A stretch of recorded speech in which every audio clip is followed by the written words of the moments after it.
Hi hello friends, விடாமூச்சியோட first show எத்தனை மணிக்கு அப்படின்னு இன்னும் அஃபிஷியலாக கன்ஃபார்ம் பண்ணல அப்படின்னாலும் இப்போ வந்து 8 மணிக்கு காலையில் அப்படின்ற மாதிரி சொல்லிட்டு இருக்காங்க.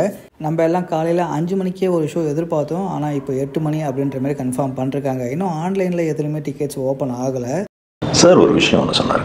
இன்னொரு பக்கம் டாக்டர் மஹித் திருமணி கொடுத்த இன்டர்வியூவில் இந்த விஷயத்தை ஷேர் பண்ணியிருந்தாரு. அதாவது அஜித் வந்து ரேசிங் காம்படிஷனில் பார்ட்டிசிபேட் பண்ணுறதுக்காக தீவிரமாக ப்ராக்டிஸ் பண்ணிட்டு இருந்தார். அந்த ப்ராக்டிஸ் ரவுண்ட்லேயே 2 முறை அவருக்கு ஆக்சிடென்ட் ஆகிருக்கு. அந்த வீடியோவும் எனக்கு காமிச்ச கையோடு அவர் என்ன சொன்னார் அப்படின்னா, நான் வந்து ரேஸுக்கு போயிட்டேன் அப்படின்னா என்ன வேணால் ஆகலாம். அதனால் போகிறதுக்கு முன்னாடியே படத்தோட ஃபுல் ஷூட்டையும் முடிச்சிருங்க.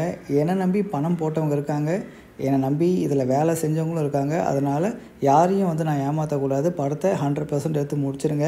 ரேசிங் ட்ராக்குக்கு நான் போயிட்டேன் அப்படின்னா ஆஸ்லேட்டரை நான் 100% அழுத்தி ஆகணும். 90% அழுத்தினா போதும், அடுத்து 2 படம் இருக்குது, அதனால் நம்ம சேஃபாக போனால் போதும்னு நான் நினைக்கக்கூடாது. அப்படி பண்ணால் நான் ரேஸில் ஜெயிக்கவே முடியாது. ஸோ அதனால் 100% படத்தை முடிச்சிடணும் அப்படின்றதுல அவர் கரெக்டாக இருந்தார் அப்படின்ற மாதிரி ஷேர் பண்ணுறாரு. அஜித் சாரை பொறுத்த வரைக்கும் ஒரு விஷயத்தை எடுத்தார்னா அதில் 100% கமிட்மெண்ட்டோடு வேலை செய்கிறாரு. படமாக இருக்கட்டும், ரேஸாக இருக்கட்டும், அவர் கண்டிப்பாக ஜெயிக்கிறாரு. அதை நீங்கள் நல்லா நோட் பண்ணியிருப்பீங்க அப்படின்னு நான் நம்புகிறேன். ஓகே மக்களே, தலையோட இந்த கமிட்மெண்ட்டை பற்றி என்ன நினைக்கிறீங்கன்றதை கமெண்டில் போட்டுருங்க.